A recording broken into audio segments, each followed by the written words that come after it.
Rock music. Fanangosa roga dem na holong. Fanyu to achacha. Fanyu to achacha.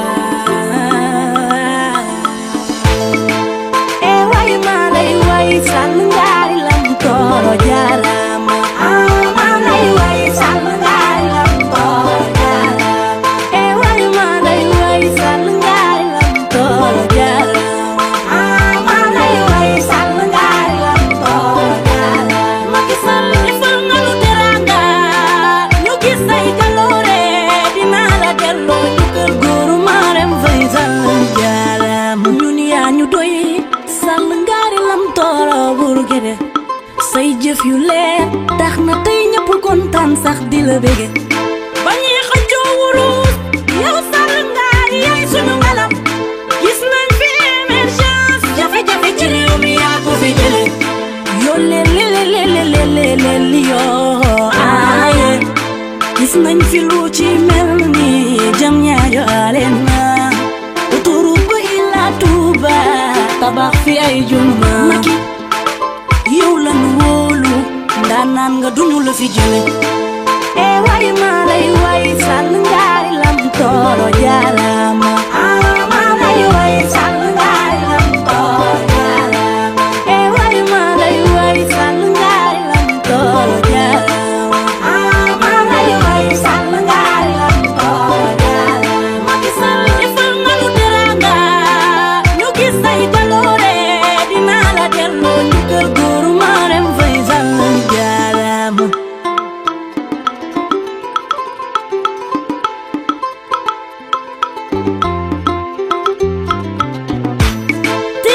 Express bi am na fi njariñ lool. Bourse familiale bi am na fi njariñ lool. Sa vision bi weesu na seen gis-gis salungari. Xoolal ma logement des pèlerins. Forage yi coupure courant yi wàññeeku na. Gratuité des soins hémodialyse césarienne way salungari lam toro jarama. Way salungari lam toro jarama. Way salungari lam toro jarama. Way salungari lam toro jarama. Makisal ifal ngalu teranga. Ñu gis say jaloore dinaa la delloo ñu kër góoru Marème Faye Sall jarama. Jantal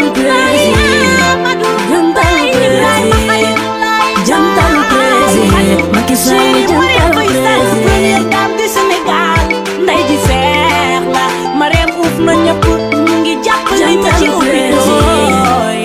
Fay biram pela waagaan dugu waagaan waagaan wala sa njaara.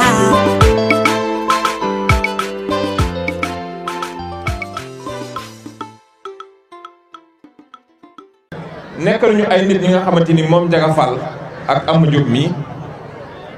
ay nit yi nga xamante ni mooy ñin Ross Béthio soxla parce que bu dee développement dañ ciy yëngatu ba jeex tàkk yitte nit ñi dañ ciy yëngatu suba ak ngoon. tey jàpp naa ne sax su nekkee ne tey yii fi ñu toll sax yaakaar naa ne yitte nit ñi moo leen fa yóbbu ba nga xamante ni tey waroon nañu dépasser fii waaye yëg-yëg seen yëg-yëg bi ñu am ci nit ñi moo leen ko may. li ñu fi indi nag moo di ne tey dañu ñëw jàppale Ndiaga pour mu accueillir le DAGE Faly Seck. Faly Seck nekk ki nga xamante ni le président de la République moom la tabb à la tête de Benno Bokk Yaakaar fii ci Ross Béthio. mu nekk tab ba nga xamante ni nag c'est pas fortuit maanaam nekkul la nga xamante ne hasard la. mbër yi bëri nañ fi ñi bokk Benno Bokk Yaakaar bëri nañ fi am na ñi nga xamante ni yàgg nañ lool ci politique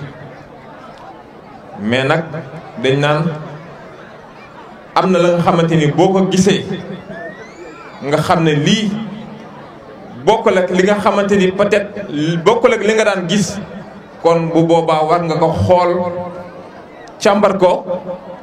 boo ca jógee nga xam ni lii kat boo ci jàppee jàpp nga ci lu baax. lu may bëgg a wax foofu rek moo di ne Dash xëy na ba mu dugg see Ross Béthio yàggul mais tey jii nii boo déggee ay réalisation yi mu am fii ci Ross Béthio tey jii nii cas sociaux yi nga xamante ni tey jii nii mu ngi ciy intervenir nit ñi yëg ko ak nit ñi ñàkk ko yëg ak yeneen tey bu ñu doon lim yi nga xamante ni peut-être en un laps de temps maanaam ci diggante bu gàtt def na ko fii ci Ross Béthio kon ngeen xam ni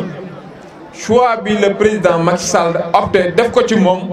loolu du hasard choix boobu ñun dañ koo rafetlu te nangul ko ko man keroog ba may yëg ni moom la ñu sax tabb dama nekkoon ci disposition ne ko kat su nekkoon ne tey jii sax le président de la république tabbu la jëlal sa liste ma ànd ak yow liggéey parce que xam naa ne yow yaay ki war a développer Ross Béthio.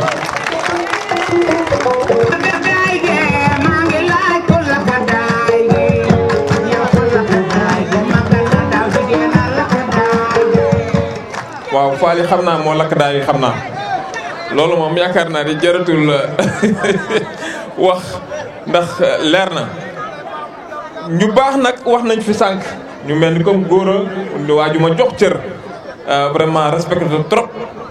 ndax aussi moom it nit ku nite ku bëgg njorno bëgg Ross Béthio sax laay wax ne mi ngi wax naan xëy na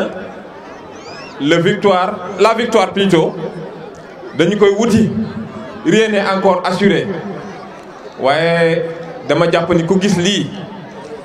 gis ne actuellement nii liggéey bi nga xamante ni tey jii ñii Dash jot ko fee def ak ñun ñii nga xamante ni bërki dem la ñu door a dugg ci politique lépp li nga xamante ni ñu ngi koy engagé di ko def guddeeg bëccëg pour la population de Ross Béthio dama jàpp ni Dash bu tëddee war naa mën a nelaw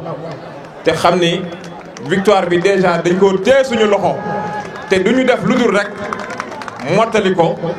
maanaam lu ñu koy mottalee mooy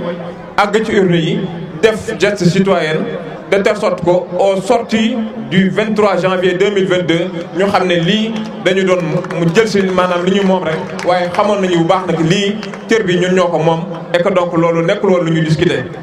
kon ñu ngi encore une fois de plus gërëm ñëpp di sant ñëpp di leen wax ne incha allah rabbi am nañu ko wax liggéey bi tàmbali na. bien que boo xoolee tey campagne bi mu ngi war a nekk du 8 au 21 janvier waaye dañuy jàpp ni amul benn kër fii ci Ross Béthio bu ñu war a mën a bàyyi. waruñu am sens interdit fenn waxuma rek Ross Béthio biir Ross Béthio maanaam fii nga xamante ni fii la 5 quartiers yi nekk waaye ci 10 quartiers yi nga xamante ni moo constitué Ross Béthio amul benn kër bu ñu war a bàyyi. kër yëpp lañ fa dugg convaincre leen ne leen Dash le meilleur candidat mooy que le président de la république opté et que buñ ko toppee incha allah rabbi Ross Béthio day développé à jamais jërë ngeen jëf.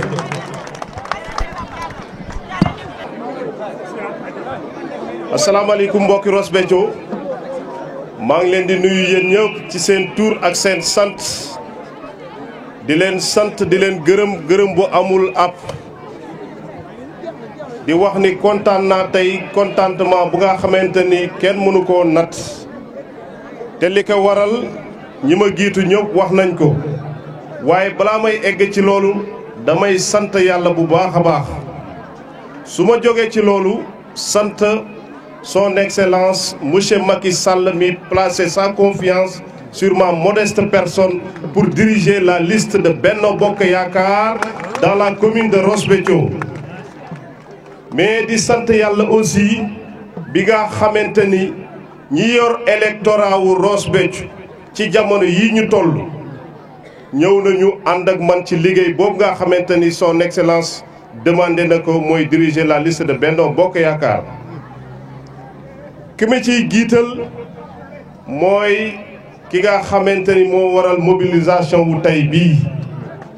muy mon ami et frère Ndiaga Fall. Mansour nee na ñaari weer la ko topp waaye man mënuma natt ñaata weer laa ko topp su ma sañoon dem ni 2014 ba léegi maa ngi koy topp ndax bokk na ci ñi nga xamante ni dam leen naw ci politique ndax politique de développement lay def Ndiaga ngi nii yéen a ma ko gën a xam amul dara lu ni gàññ ndax lu ko waral waa Ross Béthio addunaam yëpp jël na ko mu sacrifier ko au profit de la population de Ross Béthio kon bu demee ba nekk sama wet waxuma la sax mu ànd ak man pour que ñu gagné élection yi ndax gars yi moom dañ leen di làpp-làpp yu wóor bu gën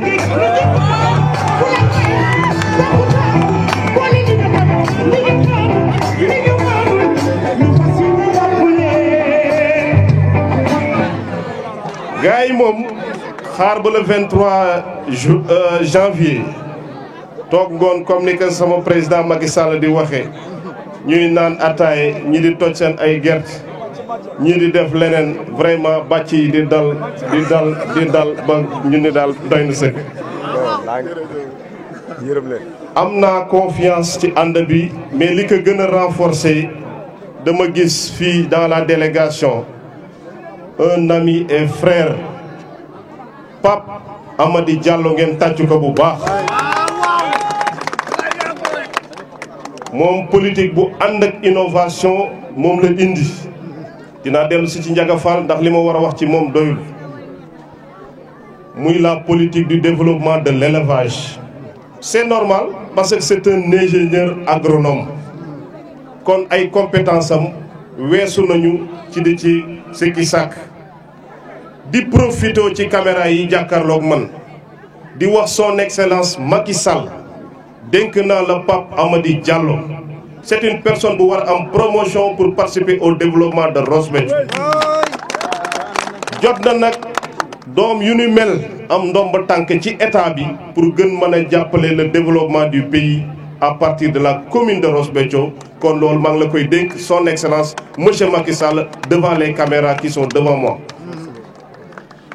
di sant aussi yàlla ndax ci biir jotaay bi réew mi ma ngi fi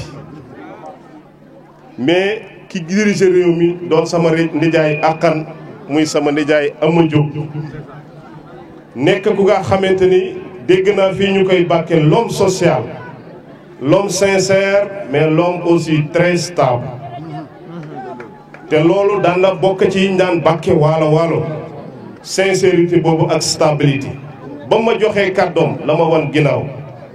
ni ma man comme son excellence a pris la décision après jogante yi fi amoon yëpp ni yow la wóolu pour confier la liste de Benno Bokk Yaakaar kon li may doon sa nijaay bootu naa si sa gannaaw ndax man intérêt Ross Béthio laa jiitalu ma sama intérêt personnel. di remercier aussi la présence de Ibrahima Diagne coordonnateur de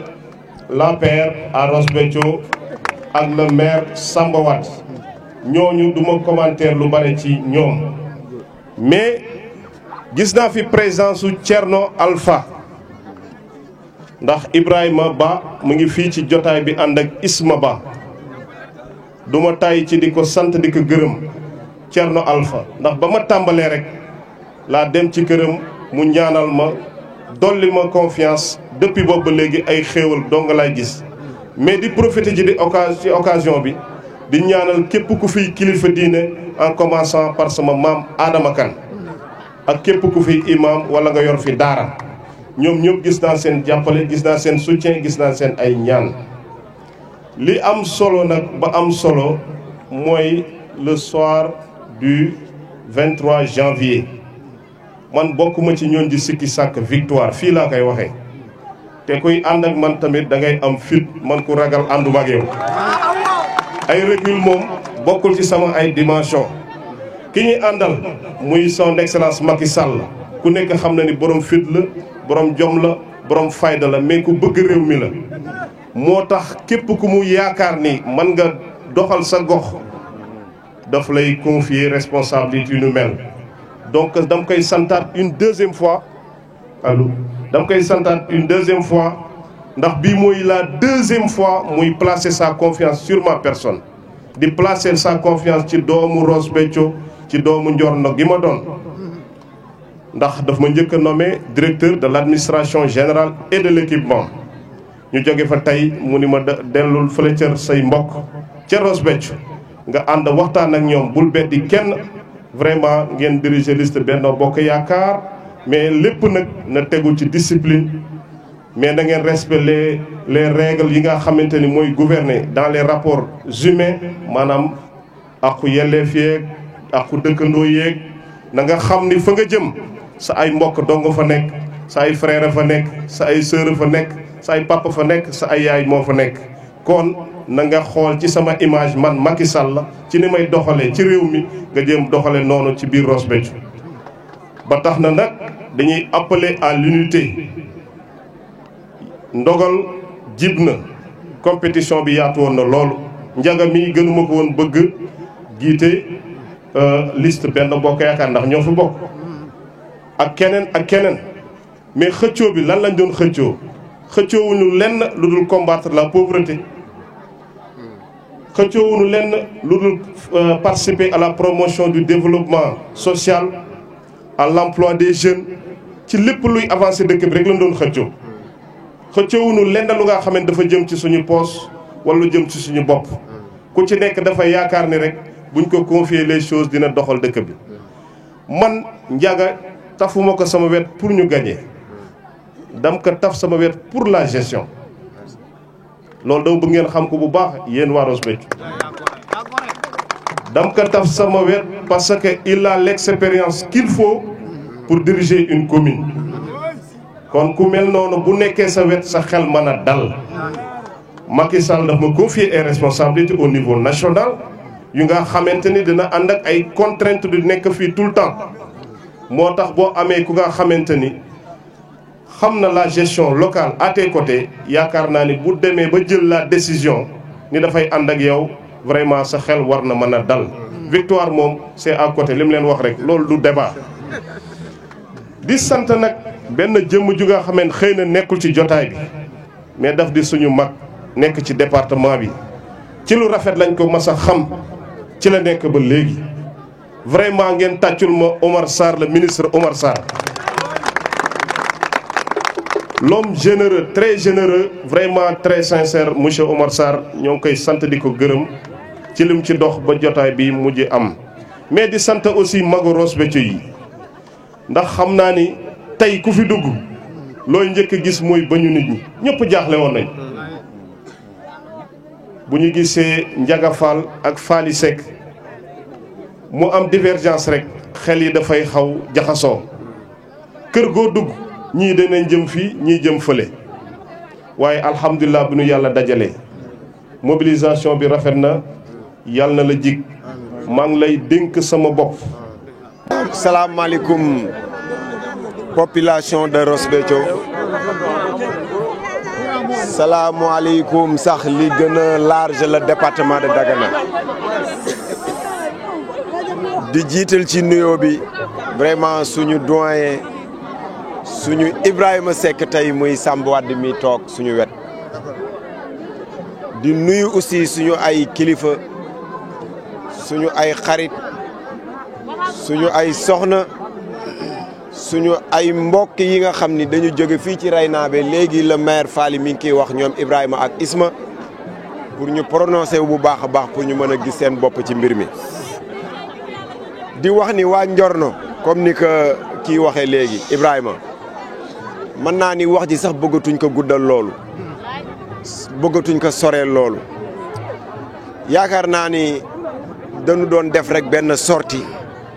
pour xamal population de Ross Béthio jiital si diggante Njorno ci dem seen décision bi ñu jël pour accompagner le candidat de la coalition Benno Bokk Yaakaar monsieur Faly Seck décision bi du Ndiaga ñoom la tout un peuple wala dëkk ñoo jóg woow ñu ba ñu ñëw ñoo la yónni woon ñu ni waaw ñu ni wax nañ la reculer nga delluwaat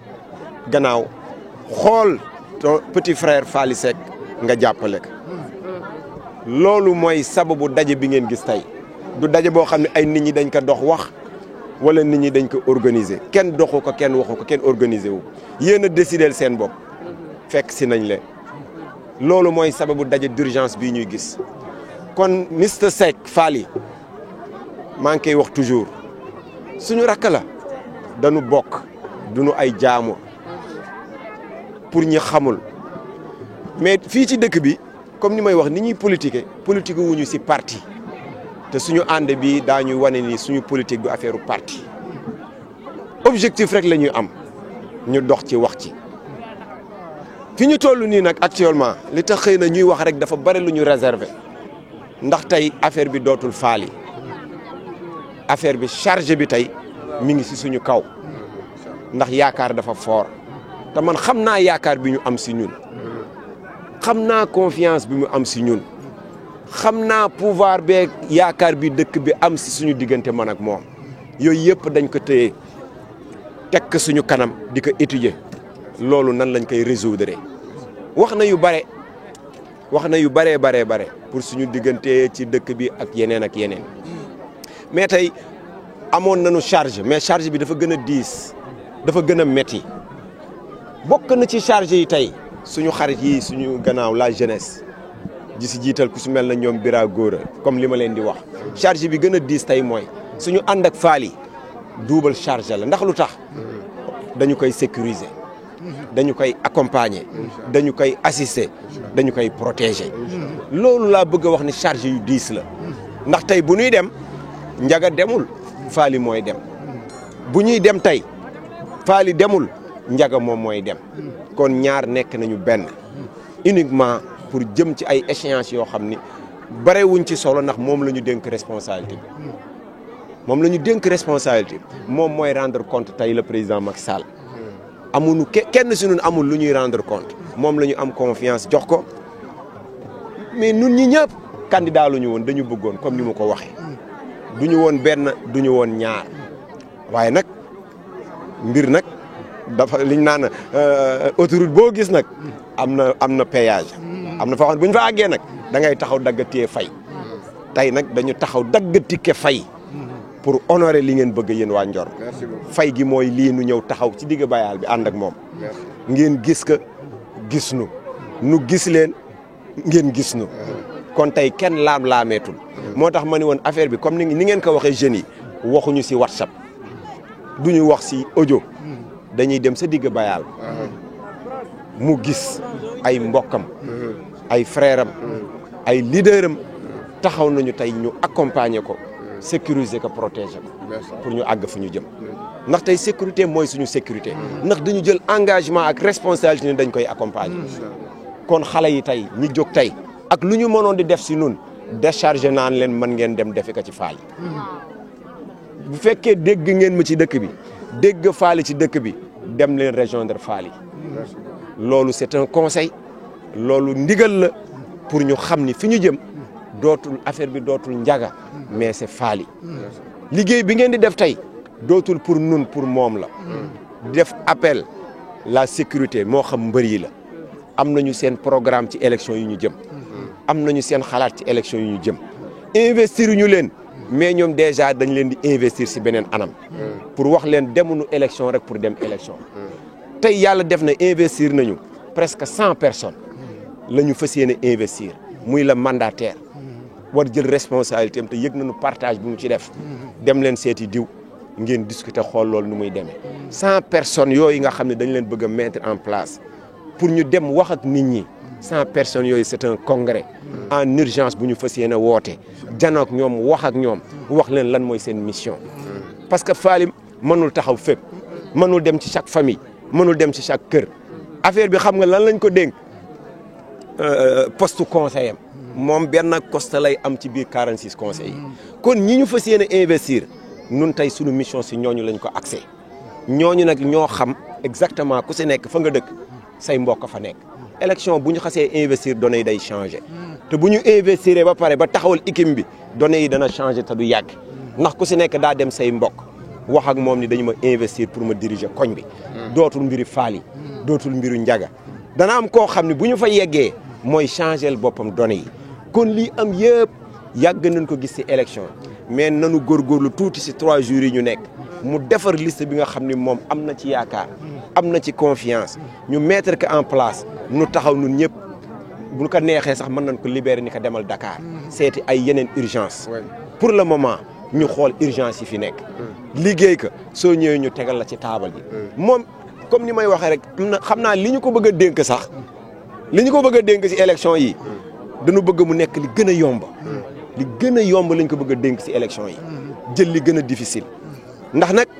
nee naa 100 personnes yi ñu bëgg a investir moom mënu leen xam nun ñi nga xam ni ñoom ñi mu àndal nii wër ka nun ñi ñu àndal nii wërante ñoo xamante 100 personnes yu baax bu ñu ko mettre en place ma ni on va gagner ces élections si kàttanu yàlla xel dal na ci loolu kon na ngeen dalal seen xel nun li ma doon wax en tant que candidat nous sommes pour vraiment un Ross Béthio paisible Ross Béthio bu am jàmm dañu ñëw pour ñun ñëpp ñu nekk benn et loolu appel la bu may def je fais appel à tous les fils de Ross Béthio vers une union sacrée pour fi ñu jëm vraiment ñu mën ko jëmmal jéem nag jéem fàtte yi nga xam ni mënu fi woon bana jaar force mu jaar fi jaar na fi ba pare on tourne la page te xool suñu kanam di def appel Ross Béthio gi yëpp 10 quartiers yëpp bàyyiwuñu kenn Ross Béthio Njorno Santhie 1 Santhie 2 ñëpp talal nañ leen loxo ñu ñëw ensemble ñu xool nu ñuy construire suñu Ross Béthio Faly bu jëlee Ross Béthio nekk la maire bëggul jël Ross Béthio divisé appel boobu mu daan def de tout le temps tey dañu koy wuuti ci loolu defaat appel bi ñi nga xam ni sont prêts man xam naa ko du sax pour affaire diw man la àndal wala àndul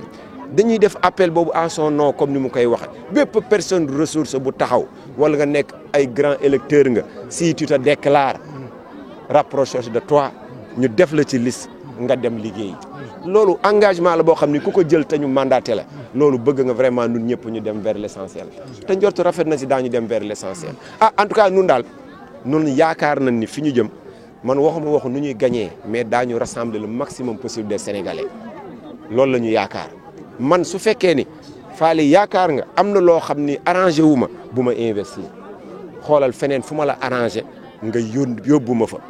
kon ñi nga xam ne tey ñoom la ko yàlla dénk muy njabooti boppam aussi dañ leen di def appel ñu jàppale ko